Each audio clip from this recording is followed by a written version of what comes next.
Ben trovati telespettatori di Penalty, tutto il calcio di cui il calcio vero non parla mai. La puntata pre-natalizia di questa trasmissione che parla solo di calcio dilettantistico siciliano.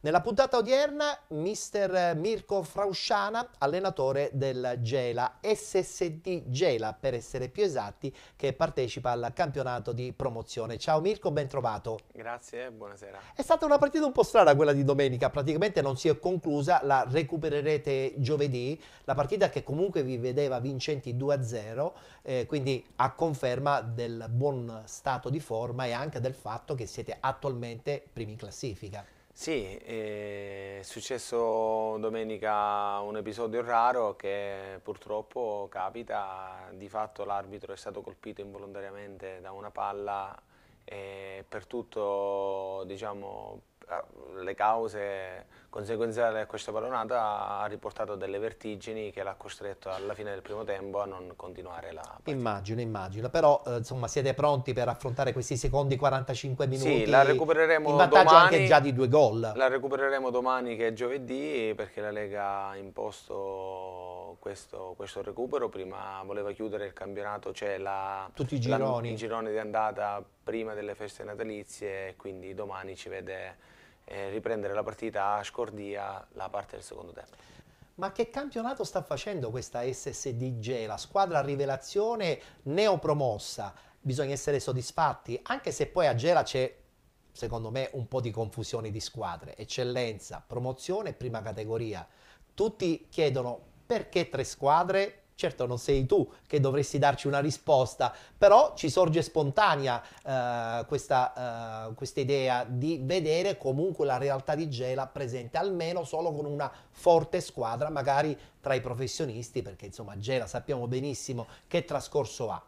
Sì, viene generato un po' di confusione, di fatto a volte veniamo sempre, come dire, si domanda a quale Gela non apparteniamo. È vero. E fa un po' così, dà un po' di rammarico perché hai detto bene, la gente si chiede anche quale squadra è in promozione, quale squadra è in eccellenza, quindi noi di fatto rileviamo la vecchia società che buonanima Angelo Tuccio lasciò. Quindi voi siete il Gela storico. Sì, Ecco, il Gela storico, sottolineiamola questa cosa. seguito dai tifosi che puntualmente sono il 12° uomo in campo. Immagino. E che si fanno sentire. Di fatto la rivelazione di quest'anno, grazie per la tua generosa affermazione, di fatto il Presidente ci tiene a confermare quelli che sono i suoi progetti ambiziosi e di conseguenza dobbiamo lavorare sodo per ottenerli. Un progetto di crescita e credo che sia il progetto più bello, più fattibile, senza presunzione,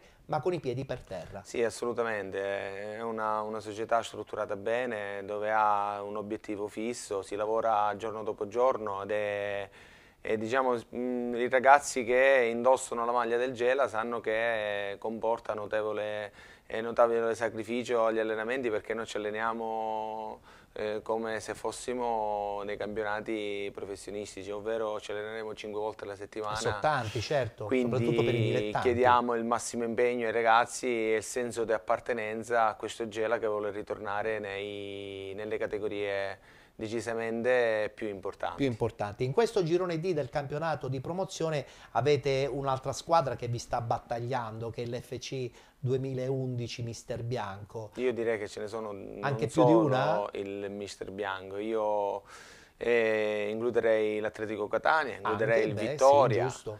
Quindi è un girone affascinante, bello, e Scicli, certo. Sarà comunque un campionato appassionante, perché in questa maniera poi la vittoria finale ha un gusto doppio. Sì, decisamente, anche perché ad oggi, considerata la partita di domenica che la recupereremo domani, la parte del secondo tempo, posso dire che è un girone molto molto competitivo. Le squadre materasso non ne ho trovate. È vero, è un girone molto equilibrato. Molto equilibrato, e di fatto in questa sessione di mercato si sono rinforzati tutti e quindi dobbiamo stare attenti e alzare l'asticella. Voi siete rimasti gli stessi, però mi hai detto. Siamo rimasti gli stessi perché noi crediamo nei giocatori che abbiamo e quindi il gruppo sta facendo molto bene, e quindi non c'è necessità di andare a ritoccare qualche cosa. C'è già equilibrio. C'è un equilibrio che sai benissimo che bisogna mantenerlo, anche perché lo spogliatoio è un ottimo spogliatoio, un gruppo sano, e non vorrei tirare squilibri, ecco. È giusta questa tua affermazione. Bene, allora chiudiamo momentaneamente la parentesi dedicata al campionato di promozione che ci è servita anche per presentare il nostro ospite di oggi ed iniziamo il nostro programma, ma lo iniziamo in una maniera certamente diversa, perché anche noi di Penalty abbiamo deciso di regalare un omaggio ad un grande campione che purtroppo ci ha lasciato, Sinisa Mihajlović.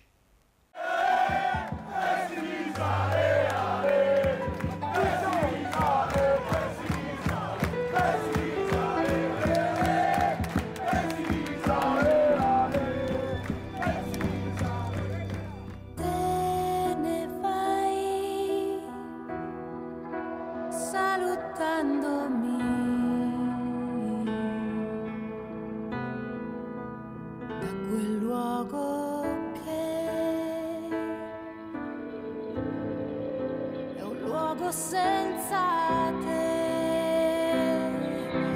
te ne vai da qui con gli occhi lucidi e piano si colorano di bianche nuvole. Ah, sì.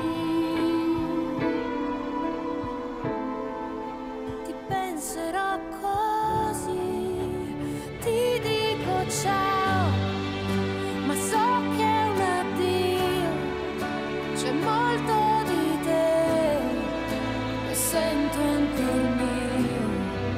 Se c'è un paradiso, adesso sei lì, nel cielo di raso, avvolto così. Non volevo fare un eroe, io sono fatto così, io affronto problemi come li sempre affronto nella vita, nel calcio, nel tutto.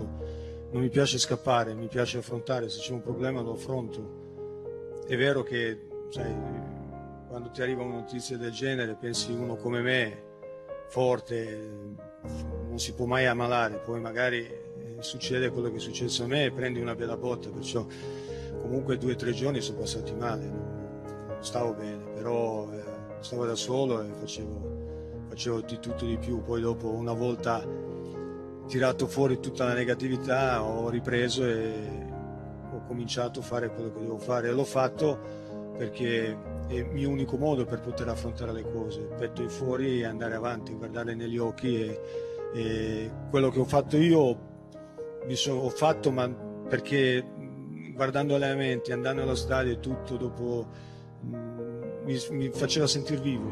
Te ne vai, lo fai lasciandoci con quell'ultimo battito che da lì diventò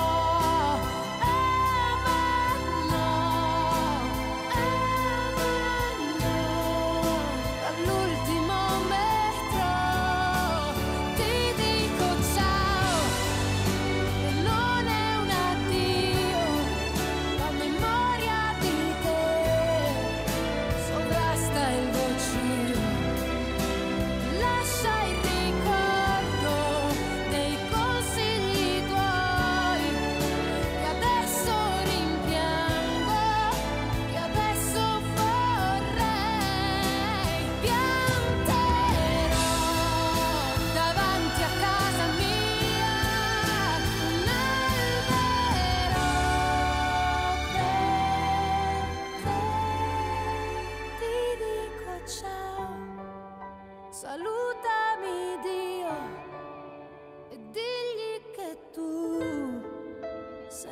portami con me.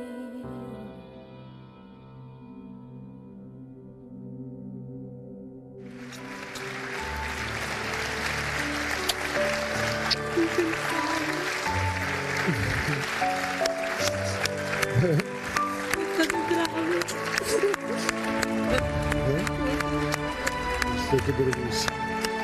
Bravissimi.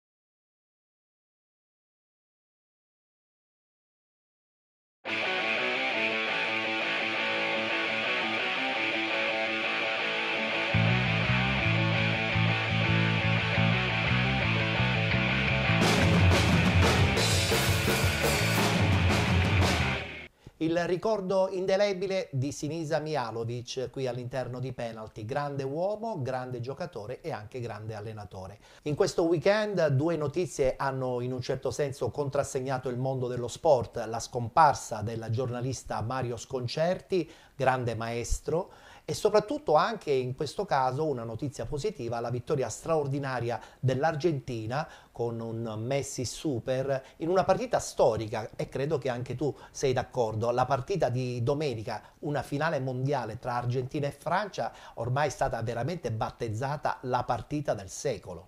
Sì, non ricordo a memoria di aver visto o assistito a delle partite che una finale mondiale sia stata così combattuta.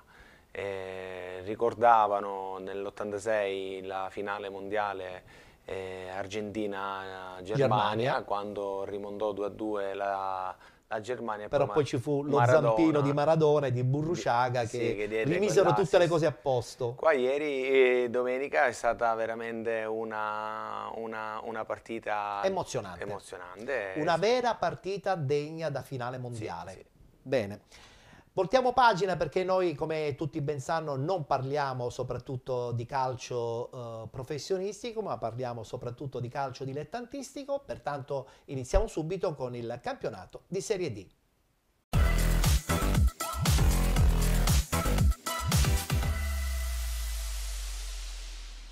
Si è giocata la penultima giornata del girone di andata, guardiamo subito il tabellino dei risultati.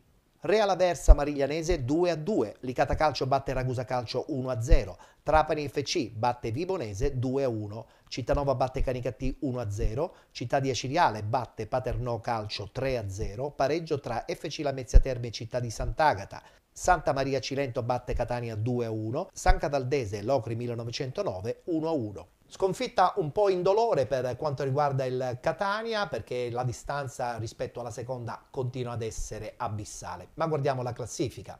La squadra di Ferraro al primo posto con 39 punti, 29 punti per il Locri 1909 insieme all'FC Lamezia Terme, 26 Città di Sant'Agata, 25 Vibonese, con 23 FC Trapani e Licata, 22 punti per il Ragusa, 20 punti Real Aversa 1925 insieme al Castrovillari, 18 per il Canicattì, Città di Aciriale e San Cataldese, 17 punti per San Luca e Santa Maria Cilento insieme al Cittanova, 13 punti il Paternò, chiude la classifica la Mariglianese con 4 punti.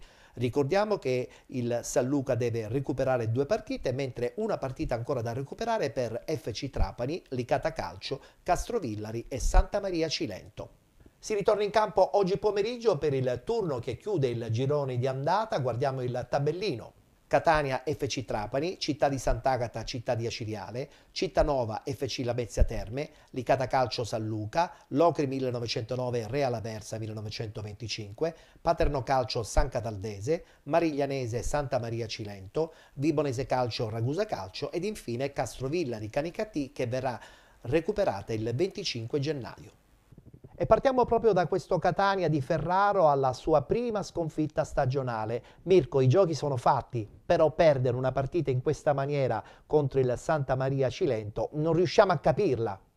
No, ci sta anche perché ci sta relativamente. L'organico del Catania è un organico decisamente importante, però si sa quando arriva magari il Catania, la squadra avversaria duplica le forze e quindi il Catania deve prevedere che va in certi campi in cui chiaramente non sarà facile. Anche quando hai una tecnica o una rosa decisamente diversa e importante per tutta la categoria, queste partite secondo me sono salutari, anche perché rimetteranno in carreggiata l'attenzione e tranquillamente andranno... Quindi un calo di forma anche mentale, secondo te, dopo 16 partite? Ma più che, diciamo, cala un po' l'atteggiamento, ma anche cala l'attenzione. In certi campi bisogna aumentarla l'attenzione, perché ti aspettano in quanto vogliono fare belle figura, c'è un'attenzione particolare, e poi stiamo parlando del Catania. Tutto questo succede anche quando si gioca in casa?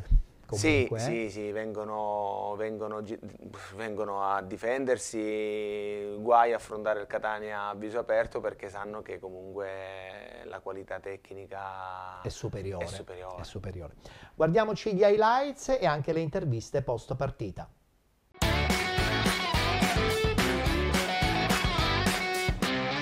Questo è l'ambiente che troviamo purtroppo ogni domenica, troviamo le squadre sempre così, che vogliono fare la partita della vita, oppure la partita che per battere il Catania bisogna fare qualcosa di più. Facci complimenti a Santa Maria per la prestazione che hanno fatto, per quello che hanno messo in campo. Certamente noi potevamo fare qualcosa in più, non l'abbiamo fatto. Diciamo che in questo forse ultimo periodo stiamo accusando un po' a livello mentale, a livello fisico, a livello anche forse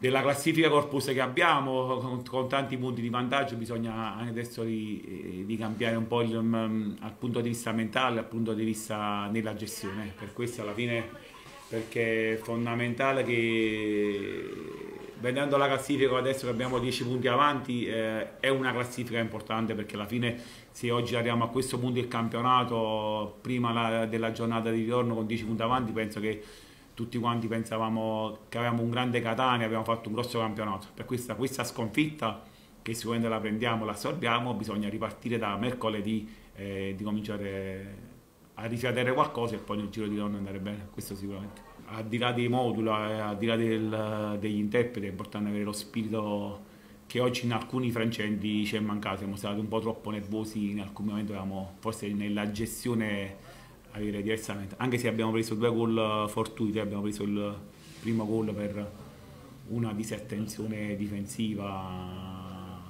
e il secondo gol una palla in mischia. Poi il secondo tempo abbiamo cercato di fare una partita, di girare, però abbiamo avuto 4-5 palle gol in avanti, abbiamo sbagliato l'ultimo passaggio, abbiamo sbagliato qualche tiro che dovevamo fare diversamente. Questo oggi è la risata, però siamo qui. Nel calcio sono le sconfitte, da questa sconfitta si riparte da lunedì, e mercoledì abbiamo un'altra gara difficile col Trapani, che bisogna fare bene. Il Catania oggi ha 10 punti di vantaggio sulla seconda, e sono punti importanti in un girone di andata. Se noi vinciamo mercoledì e restiamo 10 punti sopra in un girone, significa che il Catania in questo giro d'andata ha fatto dei punti importanti. Ci può stare assolutamente, però noi come ci teniamo sempre al massimo. Oggi ho detto è stata una partita strana, io pensavo mai di prendere quei gol che abbiamo preso, però che sono capitati e andiamo avanti. Ma diciamo che non è stata la partita che volevamo. Fortunatamente mercoledì abbiamo subito un'altra partita e spero che ci rifacciamo. Diciamo che in un campionato ci può stare una sconfitta, speriamo che sia la prima e l'ultima. Diciamo che fuori casa è un periodo che non sta girando bene, però sappiamo la forza che abbiamo di squadra, quindi ne usciremo fuori. Nel calcio ci stanno questi periodi qui che possibilmente un attaccante non segna per più di un mese e mezzo, però sappiamo che giocatori siamo, quindi tutti insieme dobbiamo uscire. Benvenuti da Giada Immobiliare.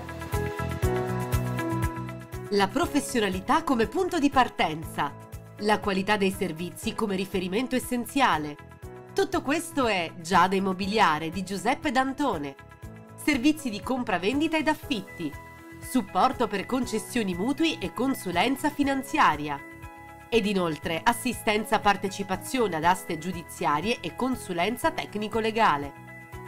Giada Immobiliare, via Etnea 734, Catania. Info 095 6174 981 oppure 095 6174 973. Visita il sito con le nostre proposte. www.giadaimmobiliare.it. Giada Immobiliare, insieme a te per comprare e vendere.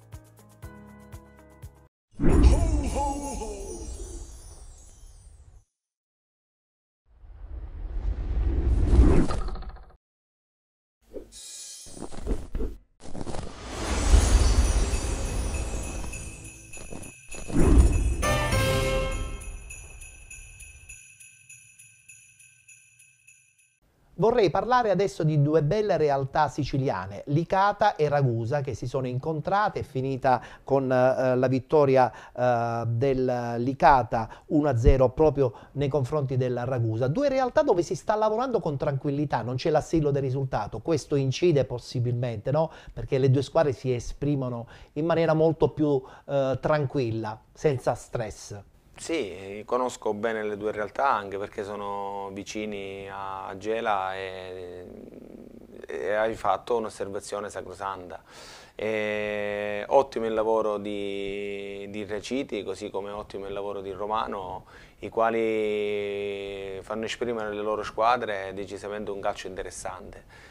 Naturalmente incide il fatto che possibilmente la pressione, tra virgolette, che ha il Catania non ce l'hanno loro, quindi affrontano le partite con più tranquillità e questo permette di gran lunga di esprimersi al meglio. Si sta esprimendo molto bene da qualche settimana l'FC Trapani, che tra l'altro domenica vince una partita certamente molto impegnativa contro la Vibonese, un Trapani che forse insomma deve valutare bene quello che è successo all'inizio di stagione, questo cambio sia dal punto di vista dirigenziale che anche tecnico ha probabilmente fatto perdere punti poi che adesso sono diventati pesanti per un eventuale recupero della zona alta della classifica. A volte capita che all'inizio dell'anno la progettazione di una squadra è legata fondamentalmente ai risultati, quindi quando questi risultati non vengono si mette in discussione tutto ciò che si è costruito.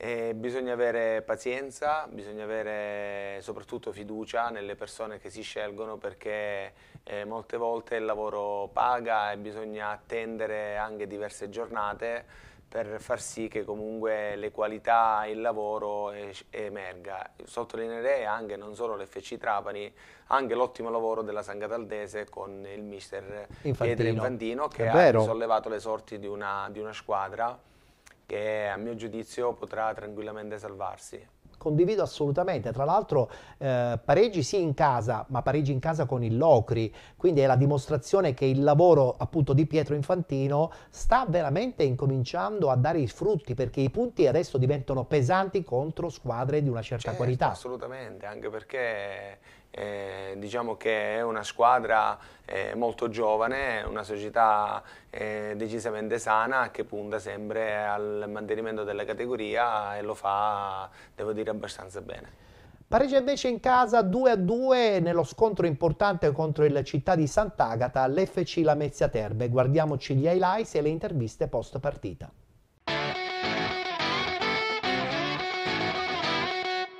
Siamo riusciti due volte a recuperare lo svantaggio, anche se su calcio piazzato, però anche loro hanno fatto il primo gol su calcio da fermo, quindi è un punto, penso che ci sta tutto, un pareggio alla fine dei conti, il pareggio ci sta, due squadre che si sono affrontate viso aperto, perché anche noi abbiamo avuto le nostre occasioni per ribaltarla, per passare in vantaggio, quindi speravamo in un risultato pieno, però ti ripeto, conoscendo il valore dell'avversario è un punto che ci fa andare avanti, ci fa guadagnare un punto in più in classifica.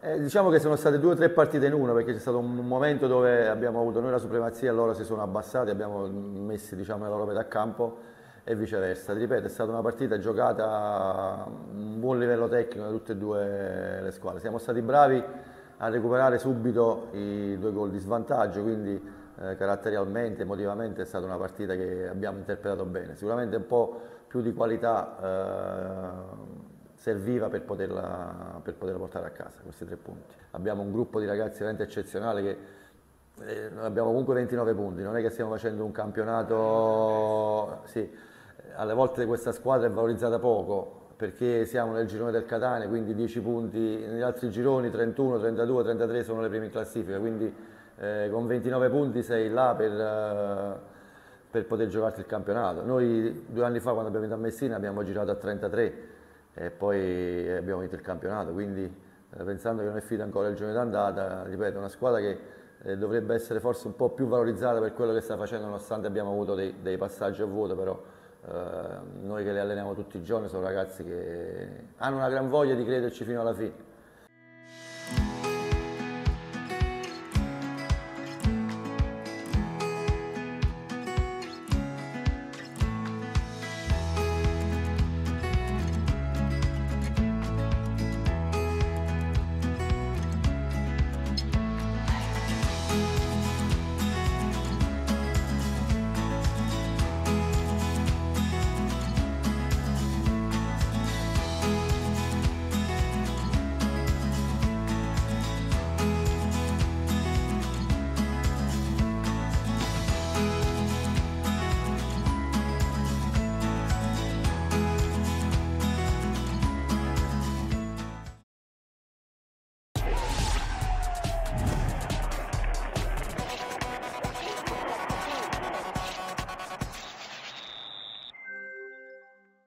Chiudiamo il quadro riguardante il campionato di Serie D parlando invece della città di Aciriale.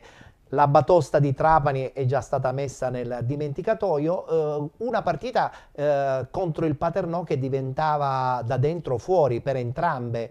L'ha vinta la squadra acese, certamente il Paternò deve capire bene a questo punto quale deve essere il suo percorso per recuperare posizioni che possono far sì di ritrovare serenità e, perché no, una salvezza che a questo punto diventa certamente molto difficile.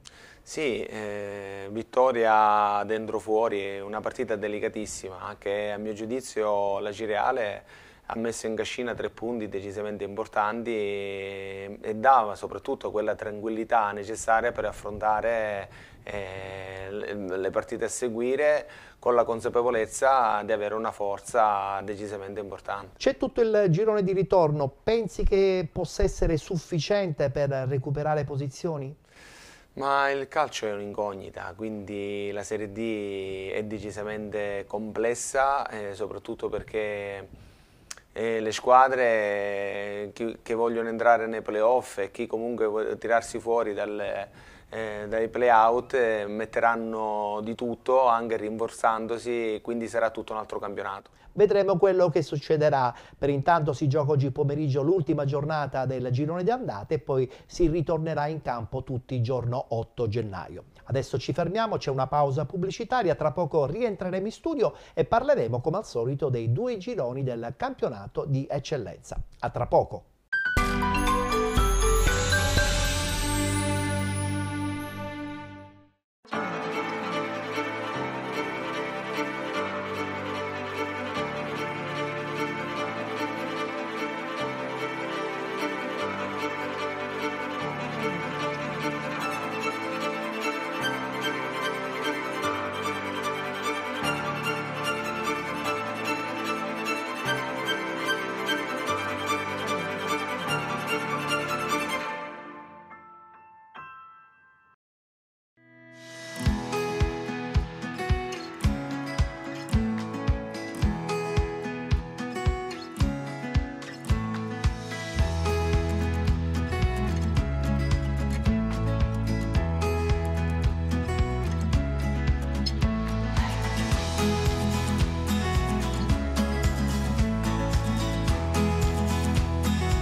Benvenuti da Giada Immobiliare.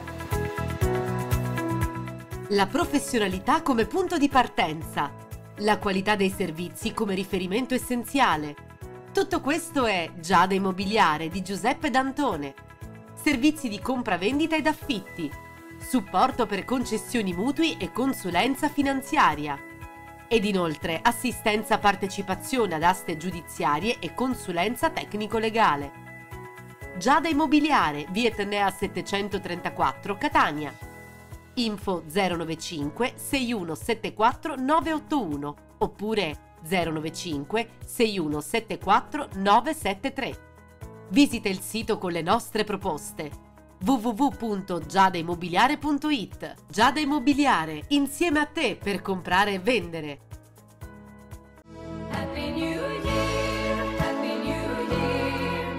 Aspetteremo insieme il primo dell'anno. Sarà una notte da non perdere. Vi aspetto la notte del 31 dicembre presso le Tre Piramidi ad Aci Bonaccorsi. Sarà veramente un capodanno speciale.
Eccoci rientrati, siete con Penalty, tutto il calcio di cui il calcio vero non parla mai, come al solito l'appuntamento del mercoledì alle 13 su 7 Gold, canale 15 del digitale terrestre, ma voglio anche ricordare che potete seguirci attraverso la pagina Facebook Penalty e anche sul canale YouTube Penalty Programma Sportivo.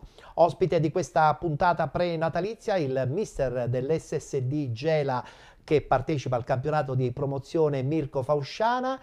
Mirko, il campionato di eccellenza è un campionato, soprattutto qui in Sicilia, seguitissimo. Tra l'altro, chi proviene dal campionato di promozione sa bene che la stagione da affrontare in eccellenza è totalmente diversa e in questo caso voi a Gela probabilmente un discorso di questo genere lo state già incominciando ad affrontare o è prematuro?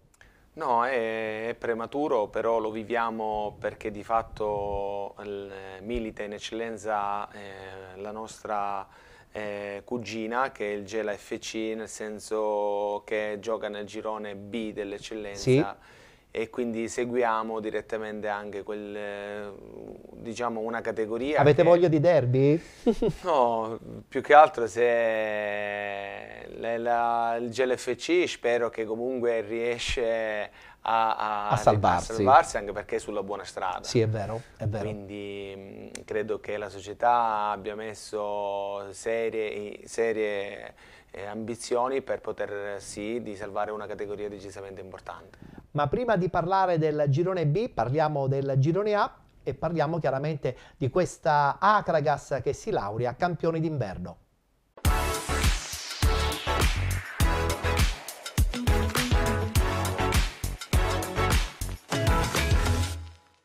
Si è giocata la 15ª ed ultima giornata del girone di andata, eccolo qua il tabellino dei risultati. Mazarese.2 batte Cus Palermo 5-1, pareggio tra Unitas Sciacca e Nis FC 1-1. Sonante vittoria della Don Carlo Misilmeri 11-1 contro la Parmonval. Enna Calcio batte Favara 3-0.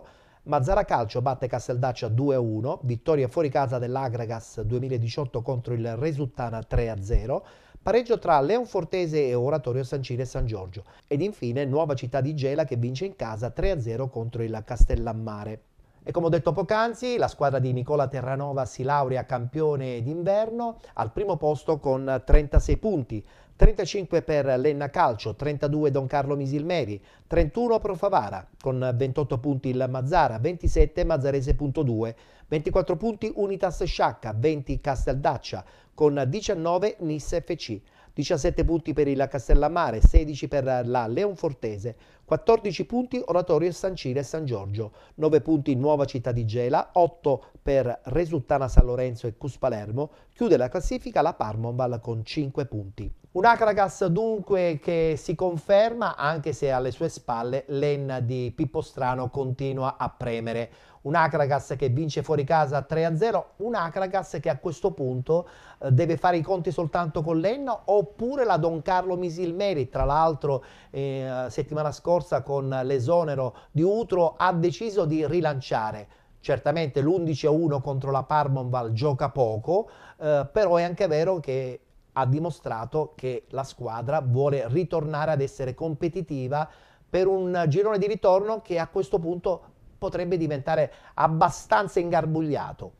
Sì, inizio anno veniva chiamato il girone di ferro proprio perché le società che partecipano al girone sono decisamente società importanti, quindi non precludo, diciamo, un duetto tra Akragas e Enna. Inserirei sempre la Don Carlo Misilmeri, che a mio giudizio è una rosa che può starci per vincere il campionato. E il Pro Favara, anche se ha perso però con l'Enna, Sì, inserirei anche diciamo così, l'incognita dell'Unitas Sciacca, che è ben guidata da Totò Burculeri, che potrebbe essere sempre una mina vagante. Grande esperienza. Grande esperienza, riesce a motivare i giovani, quindi di fatto diciamo un girone decisamente importante. Anche la Nissa inserirei, che anche se è lontana dal podio, però può dire la sua.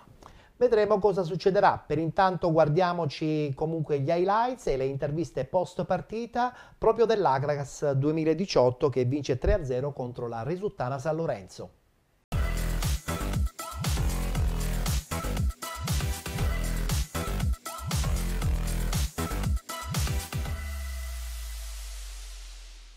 Sì, siamo contenti perché abbiamo raggiunto un piccolo obiettivo che era quello di chiudere il girone d'andata al primo posto. Quindi ora ci riposiamo, ci godiamo le feste insieme alla nostra famiglia e poi ricarichiamo le energie perché ci aspetta un grande girone di ritorno.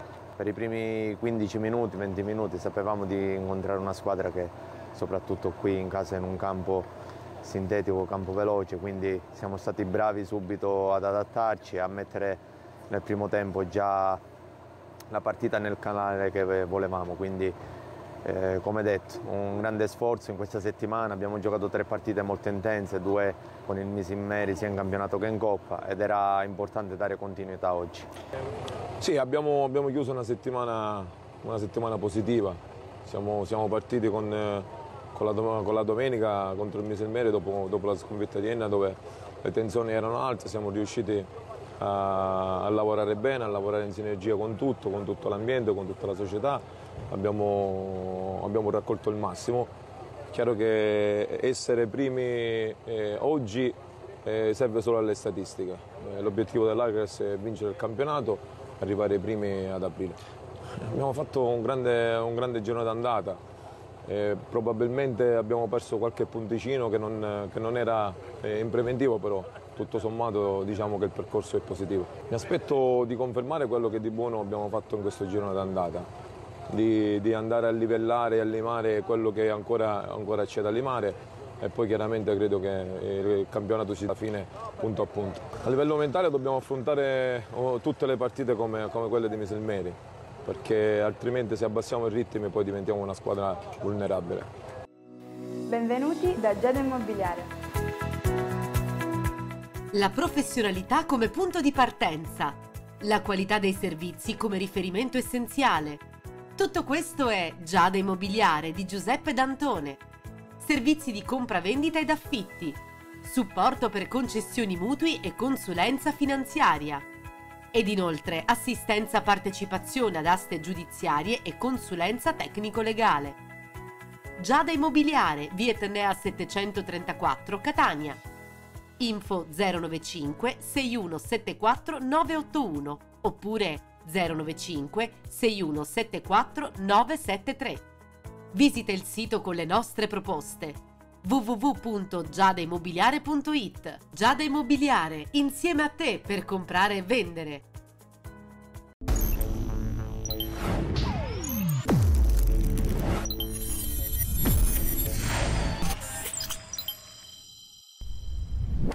Abbiamo parlato dell'Enna poc'anzi, un'Enna che si sbarazza, non dico in maniera perentoria del Pro Favara, però un 3-0 che dà un forte segnale proprio alla squadra di Nicola Terranova. Un'Enna che ha veramente tanta voglia di ritornare in Serie D. Sì, l'Enna ha una rosa e un organico di primo livello, e in considerazione del fatto che è spinta anche dai tifosi, un meraviglioso pubblico che la domenica riempie il Gaeta costantemente, segue la squadra in maniera, diciamo così, vogliosa come non si vedeva da anni. La cosa che ci dispiace è che l'Enna rischia magari possibilmente di andare a fare i playoff. I playoff nazionali sappiamo benissimo sono un grande eternallotto, ma ancora una volta il destino porterebbe due squadre siciliane eventualmente a giocarsi l'unico posto disponibile. Tutto questo mi sembra strano per una grande realtà come la Sicilia, che credo abbia il diritto quantomeno di avere più di due vincenti nel girone di eccellenza. Certo, per l'organico che hanno possono stare benissimo le due squadre anche in Serie D, e non solo le due squadre, in Serie D le prime 4 del girone possono stare veramente in Serie D, e in considerazione anche delle città che rappresentano, quindi di fatto per me, voglio dire, Enna, Agrigento, sono città, Caltanissetta, sono città grandi centri, è sì, vero, sì. è vero.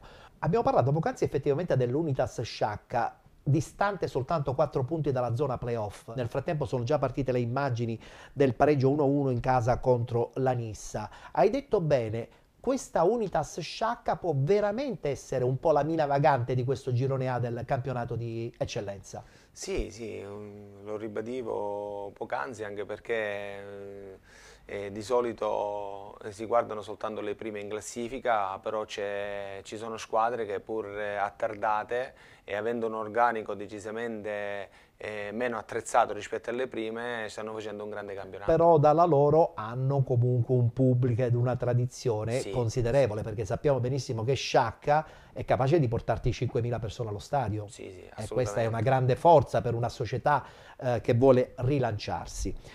Voltiamo pagina perché adesso parliamo subito del girone B del campionato di eccellenza.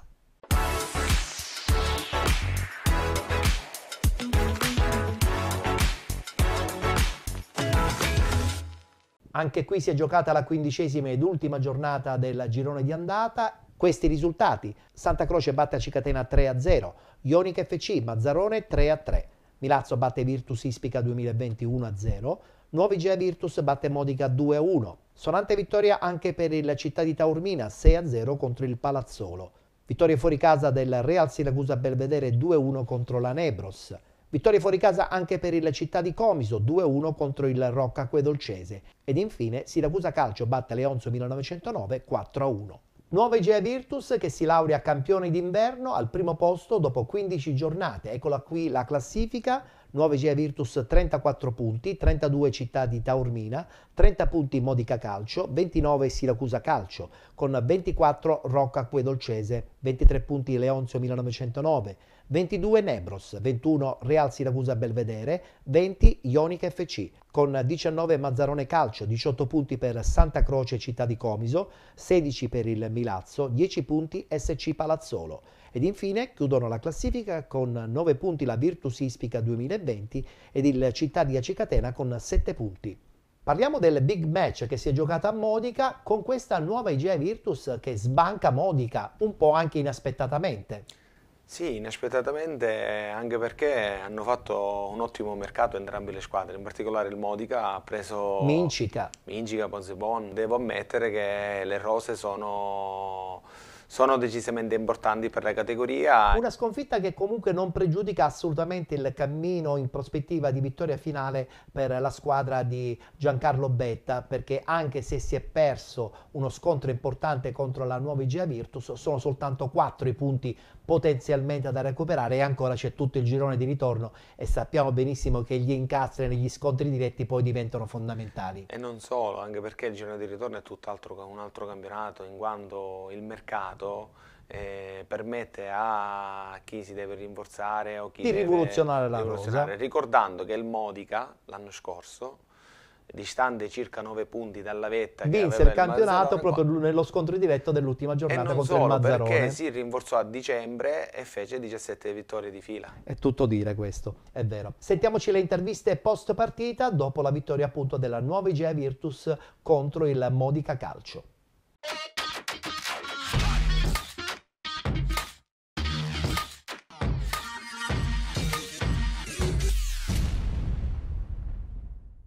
Sì, una sconfitta pesante che brucia, soprattutto come hai detto tu davanti a questo pubblico.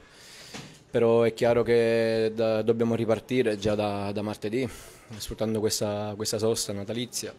E dobbiamo cambiare atteggiamento, dobbiamo cambiare mentalità e entrare in campo più cattivi perché la partita ha detto questo. Loro sul piano della cattiveria, sul piano dell'agonismo arrivavano sempre prima di noi.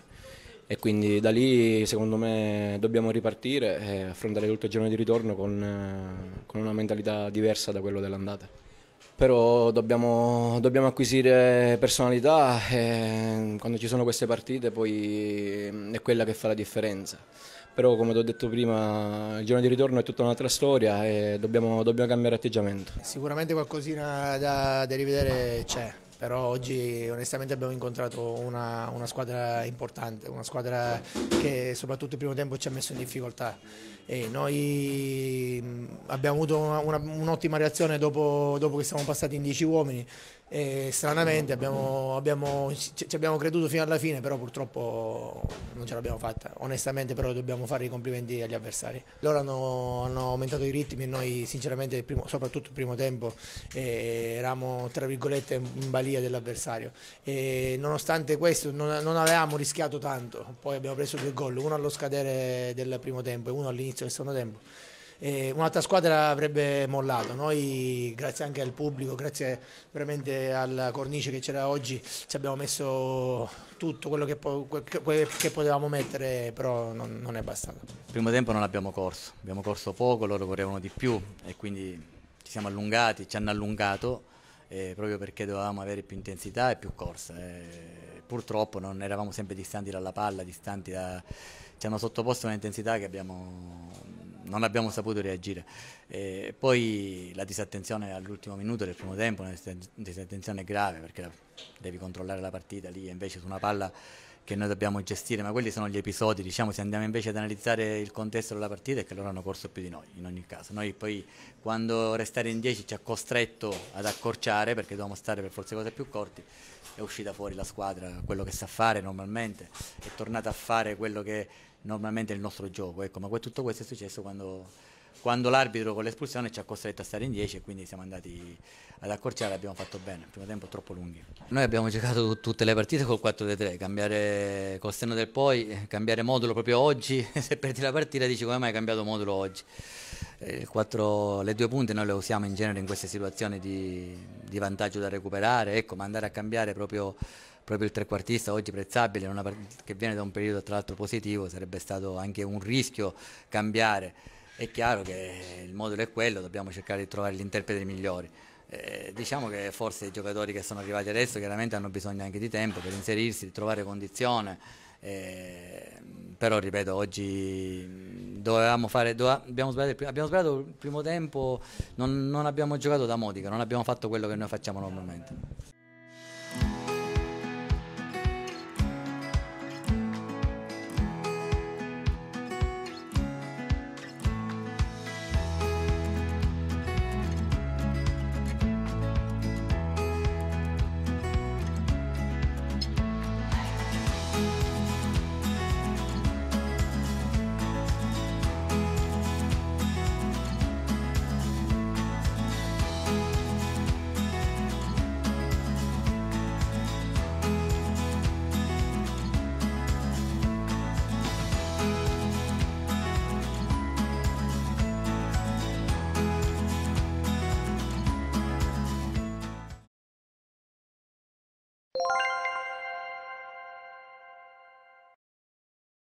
Se dobbiamo parlare di campagna di rinforzamento, beh, dobbiamo parlare a questo punto del Siracusa, che veramente non ha badato a spese, vuole assolutamente rientrare nel gruppo delle squadre che possono ambire alla vittoria finale di questo girone.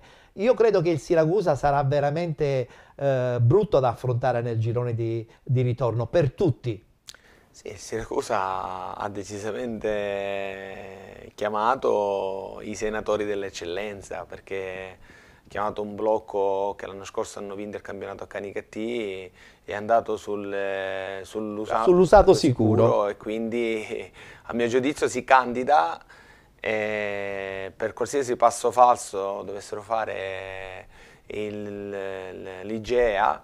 E chiaramente il Siracusa è lì, che già è la terza vittoria di fila che va a incamerare, proprio a dimostrazione del fatto che non vuole aspettare i playoff, ma vuole andare a vincere il campionato direttamente. Rimangono immutate anche le speranze della Rocca Acquedolcese, che seppur perdendo in casa contro il Città di Comiso rimane agganciata ancora al treno playoff. Guardiamo il servizio.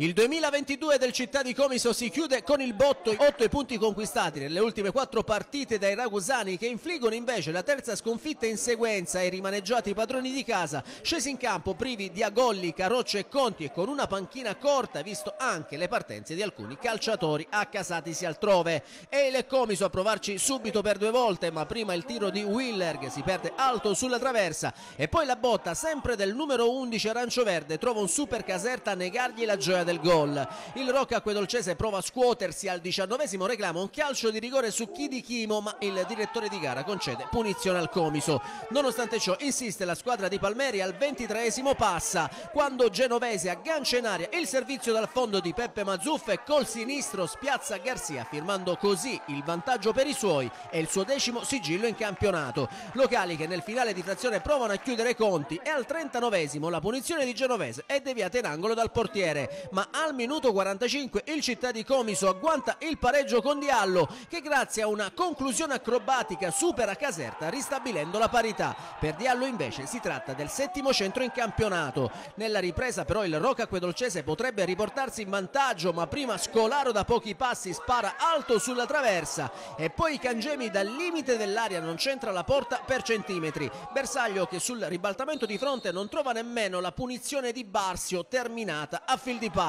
Poi però i locali tornano a spingere, al 66esimo Garzia è bravo a smanacciare in angolo la punizione di Genovese. 2 minuti dopo Peppe Mazzuff non riesce a deviare in rete il piazzato di Genovese e sempre Mazzuff 1 minuto dopo calcia addosso al portiere, il solito invito di Genovese. Ma nel finale il Città di Comiso si riporta in avanti e dopo la conclusione di Ropai all'81esimo, finita sull'esterno della rete, la botta di Valerio 5 minuti dopo, terminata di poco alta sulla traversa, e la punizione punizione dello stesso Valerio al minuto 91 che si spegne di un soffio a lato. Gli arancio-verdi piazzano il colpo letale al minuto 94 quando Wilker con un fendente da fuori fulmina Caserta, facendo così Rocca Acquedolcese 1, Città di Comiso 2, e per il classe 2002 si tratta della prima rete in campionato. Da registrare infine l'espulsione di Peppe Mazzuff per doppia ammonizione con i locali che di fatto chiudono in 10 uomini. Il Rocca Acquedolcese, nonostante la sconfitta, si conferma comunque al quinto posto in classifica con 24 punti, mentre il Comiso sale a quota 18 e si porta in 11ª posizione.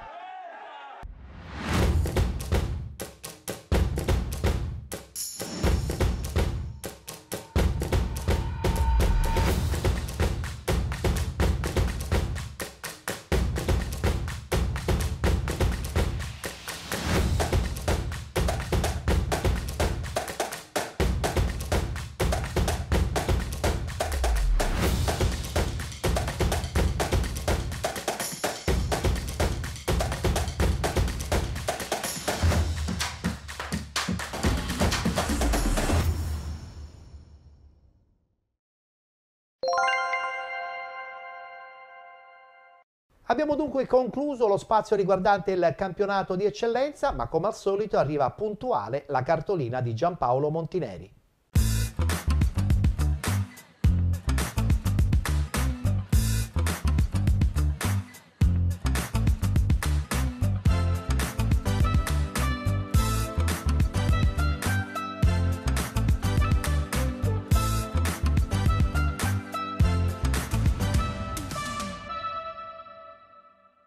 In versione smart, molto green, in movimento, buongiorno. E allora è la settimana natalizia, si va in pausa, calciomercato no, sono successe tante cose molto interessanti dal punto di vista proprio agonistico e classifica, soprattutto nei gironi e gironi B. Di sicuro nel girone A ha colpito l'esonero di Utro, improvviso nel Misilmerio, forse è stato tenuto fino a tanto tempo, questa situazione è stata tenuta, contenuta, e non ci è piaciuto la Parmaval che ha già quasi abbandonato e ha tirato i remi in barca mandando alla frontiera Juniores. Magari in un altro contesto più avanti parleremo del fatto della morale di fare gol o non ne fare tanti. Lo spiccato principio della realtà è che secondo me devi andare in fondo fino alla fine. Magari ti devi arrabbiare con le società che non sono in grado di gestire una stagione. Per quanto riguarda la parte alta, tengono duro, si martellano a distanza Acragas ed Enna soprattutto. Per quanto riguarda la parte bassa, i movimenti di mercato hanno migliorato di sicuro l'FC Gela, su questo non ci sono dubbi, quindi è lì dove c'è stato il vero passaggio delle prime 2 settimane di calciomercato. Nel girone B ha tenuto banco lo scontro diretto Modica-Igea, con l'Igea che ancora mette in evidenza le difficoltà del Modica in casa, in terra casalinga. Molti punti per la squadra di Betta in casa, ma lì già ha fatto una prestazione da alto profilo agonistico e soprattutto organizzativo. Gli scontri diretti saranno la Magna Grecia e saranno il Regno delle Due Sicilie nel girone di ritorno, ovvero devi conquistarli, devi batterli, devi ampliare il territorio, ma non soltanto quello. Nella parte bassa ha colpito ancora una volta il Mazzarone, che è riuscito a pareggiare in trasferta, ma soprattutto vediamo che la gestione degli stranieri in questo periodo, chi ha molti giocatori stranieri, insomma, si è trovato con le toppe al, sapete, ecco perché sono andati tutti via ultima gara dell'anno.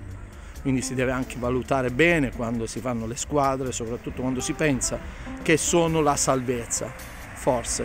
Mercato che rimane aperto fino al giorno 23, rotazioni pazzesche, un via vai ancora continuo, ed è la settimana in cui magari ci si dice a te e tutto il resto del tuo gruppo. I panettoni, insomma non se ne è parlato molto del panettone calcistico, siamo troppo impegnati, ancora severamente impegnati. La fortuna è che noi abbiamo sempre un cielo azzurro sulla testa e quindi su questa cosa abbiamo quel segno positivo. A voi e tutto il resto. Buone feste!